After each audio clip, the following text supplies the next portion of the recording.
Selamat datang kembali di channel Bernet Trader. Di video kali ini saya akan menganalisa untuk saham-saham dari sektor CPO. Yang pertama ada TAPJI, kedua DSNG, ketiga BPT, keempat Getsco, kelima LSIP, keenam AALI, ketujuh SSMS, kedelapan PLM, kesembilan SIM. Langsung saja ke saham pertama. Ada TAPJI yang ditutup di harga 600 terkoreksi 1,63%. Kalau dilihat transaksi asing seminggu kemarin itu net buy dan bahkan ya asing itu terus net buy dari bulan Juni awal. Itu baru bisa dihitung jari itu. Paling 5 kali asing net sell dan nilainya kecil. Kalau dilihat dari broker samarinnya ada distribusi. Langsung saja ke teknikalnya. Tapi sebelum ke teknikal mau lihat dulu harga CPO untuk futuresnya ya, dan terlihat memang CPO ini sudah turun dalam, telah mencapai peaknya di 7.250.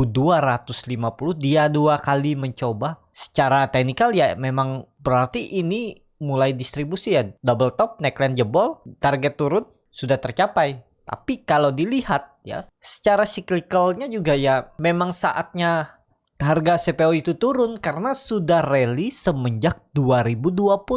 Ini dia uptrend dan terlihat ini udah naik 259%. Ya wajar aja kalau turun ya.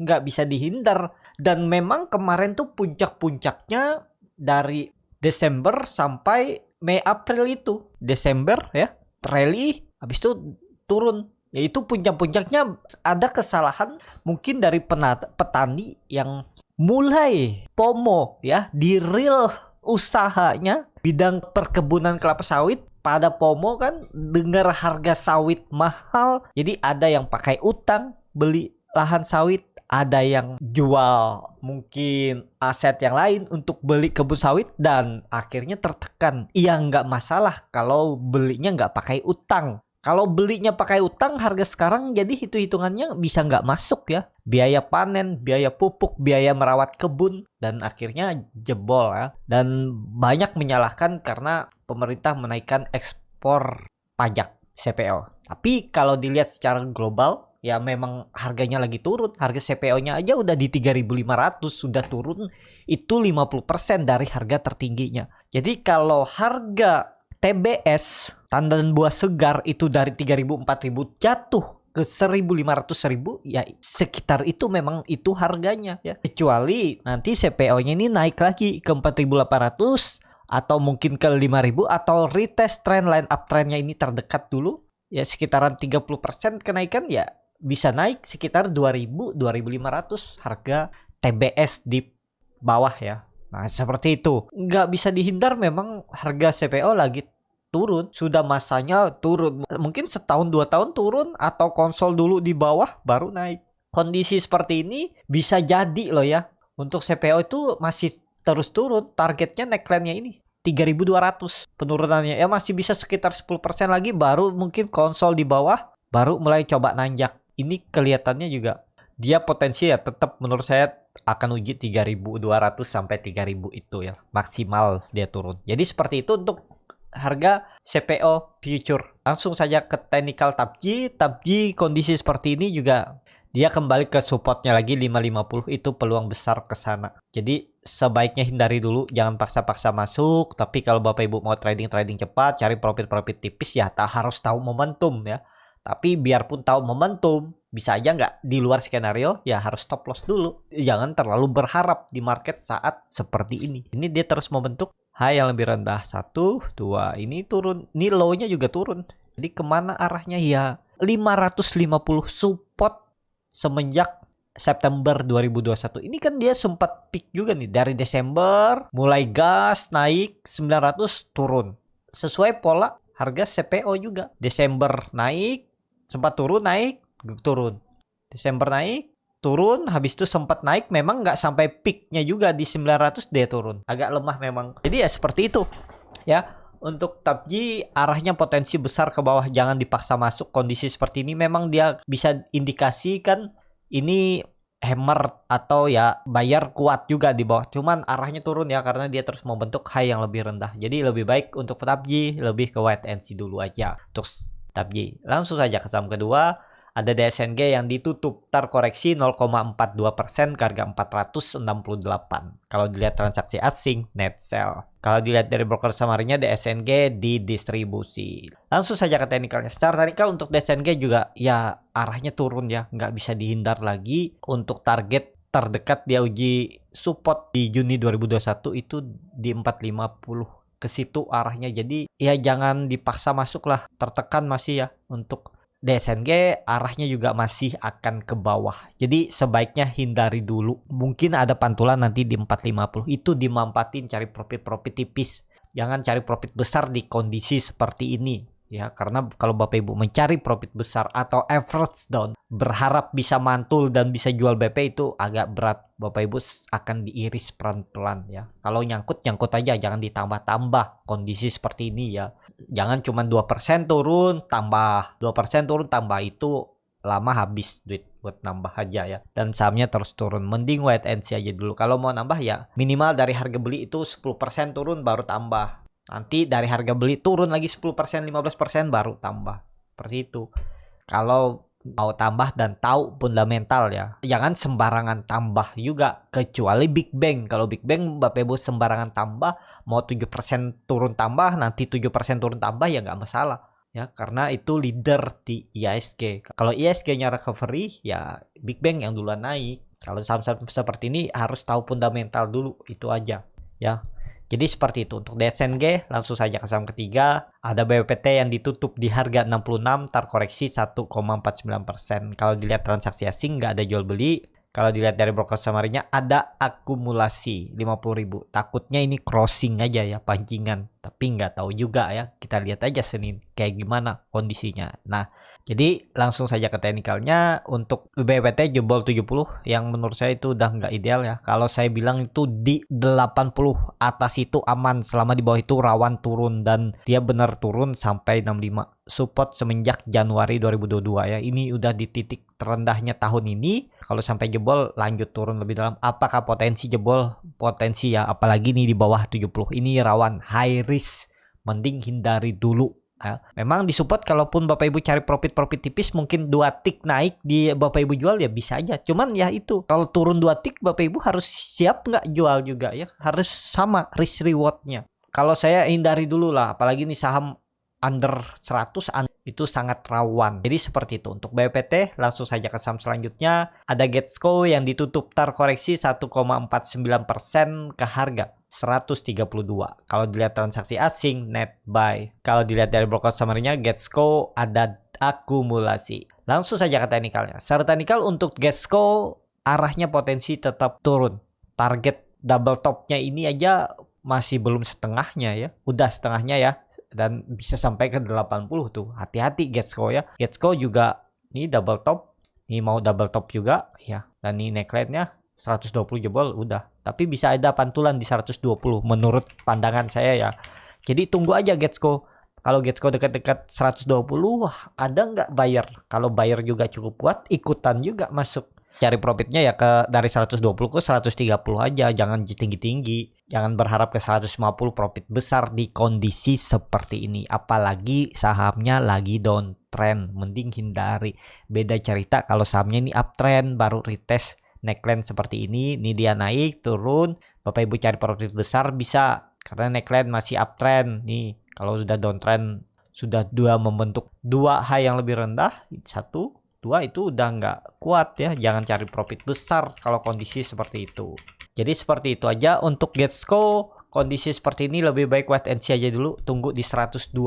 Coba lihat ya. Cari pantulan-pantulan yang bisa dimanfaatin. Seperti itu untuk Getsco. Langsung saja ke saham selanjutnya. Ada LSIP yang ditutup di harga 1130, terkoreksi 1,31%. Kalau dia transaksi asing, hari Jumat net sell, tapi kalau diakumulasi itu selama seminggu kemarin net buy. Kalau dilihat dari broker summary-nya, LSIP ada distribusi. Langsung saja ke teknikalnya. Secara teknikal, LSIP juga ya ini downtrend yang perkiraan saya bisa mempertahankan pola descending triangle. Ternyata jebol juga 1300 ya. Saya buat di sini nggak pakai itu trend up trend. Pokoknya kalau dia jebol minornya ini, ascending triangle-nya ini ya saya out. Saya juga sudah jual ya. Saya perkirakan dia bisa naik tuh sampai akhir tahun saya coba swing ya, beli di area support di area 1300 karena polanya bagus. Tapi ya karena saya untuk swing jadi saya nggak jual di area atas tuh. Itu kesalahan saya juga dan akhirnya cut loss ya di area ini. Kalau nggak salah di Mei April tuh saya ada beli, terus naik karena berpikirnya masih bagus. Ya udah saya hold aja ya.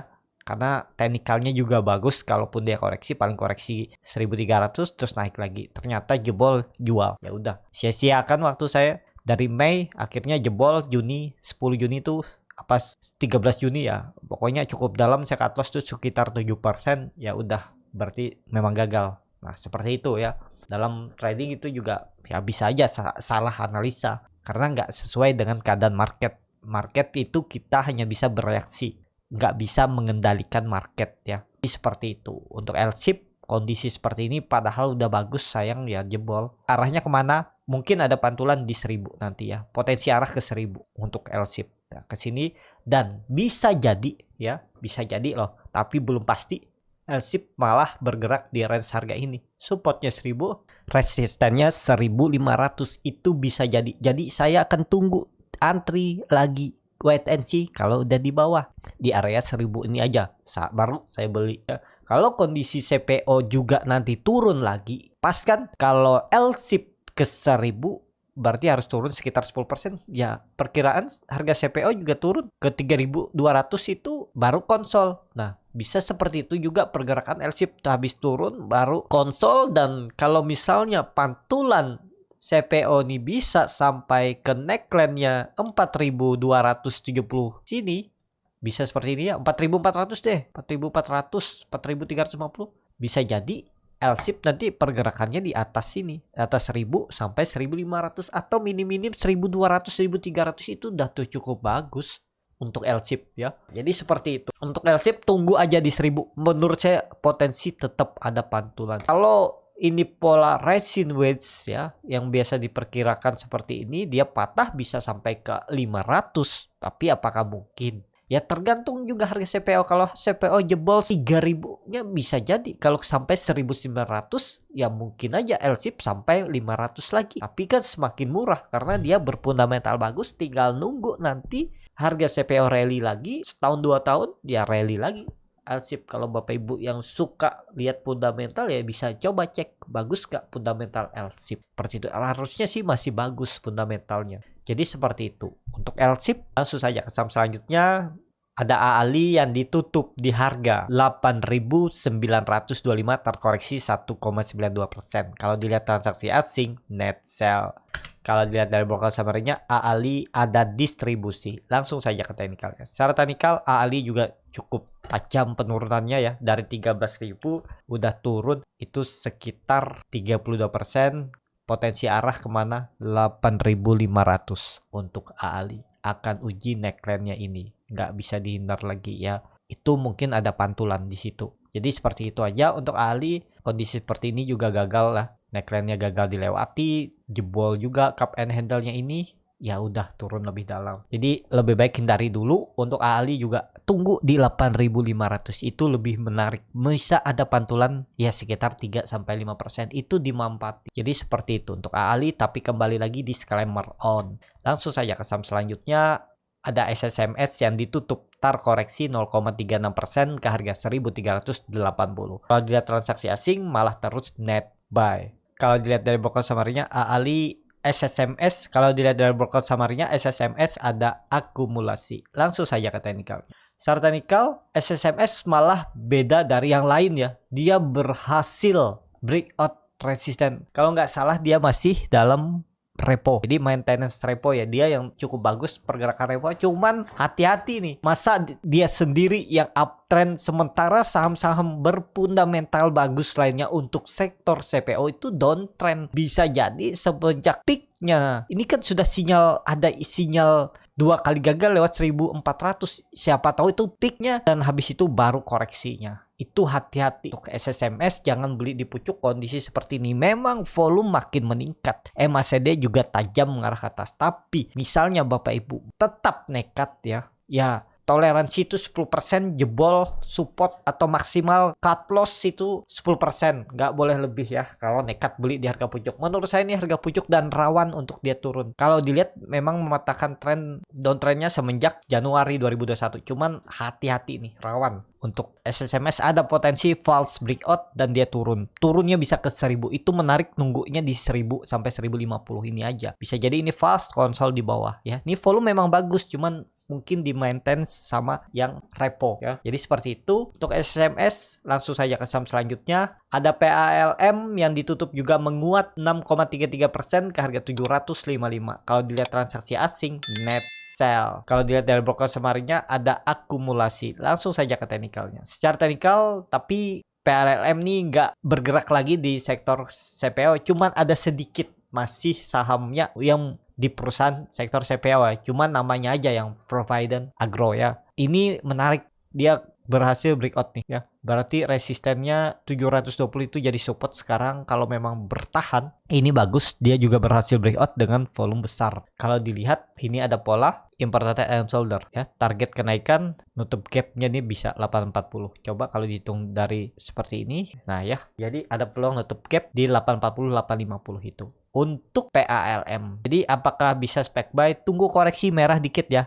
Dekat-dekat 720 itu bisa spec buy. Pokoknya kalau tutup di bawah 720 ya udah jual aja. Ya, berarti false dan bisa turun lebih dalam. Jadi seperti itu. Apakah ini menarik? Bisa diperhatikan ya. Karena dia kan sedikit aja untuk investasi di perusahaan CPO ya. Sisa sedikit kalau nggak salah berapa persen, 5% apa gitu. Dan selebihnya di sektor lain. Saya juga nggak terlalu detail juga untuk mengetahui lebih dalam untuk PLM ya. Tapi dia bukan di sektor CPO lagi saat ini. Jadi seperti itu. Untuk PLM nih bagus, potensi bisa lanjut ya. Yang penting jangan kembali masuk atau turun dari resisten yang sudah di breakout 720. Seperti itu. Untuk PLM langsung saja ke saham terakhir. Ada SIM yang ditutup di harga 442 sama harga penutupan hari sebelumnya. Kalau dilihat transaksi asing, net buy. Kalau dilihat dari broker summary-nya, SIM ada distribusi. Langsung saja ke teknikalnya. Secara teknikal untuk SIM kondisi seperti ini lebih baik wait and see aja dulu ya, masih rawan. Memang di area support kalau nekat cut loss mepet 2% cut loss ya bisa aja. Pokoknya kalau dia tutup di bawah supportnya 440 out,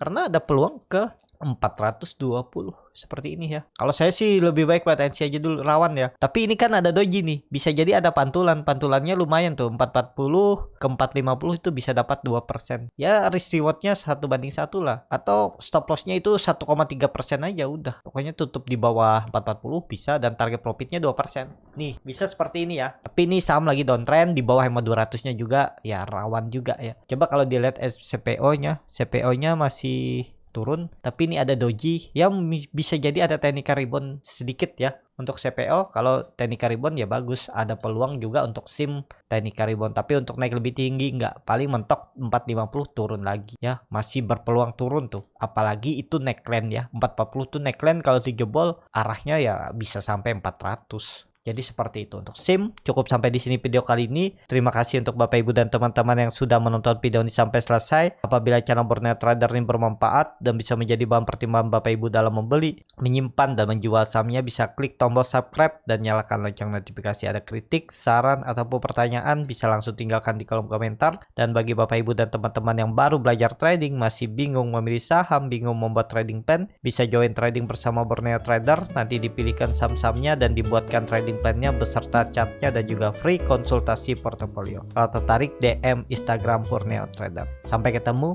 tetap semangat dan semoga bisa terus cuan.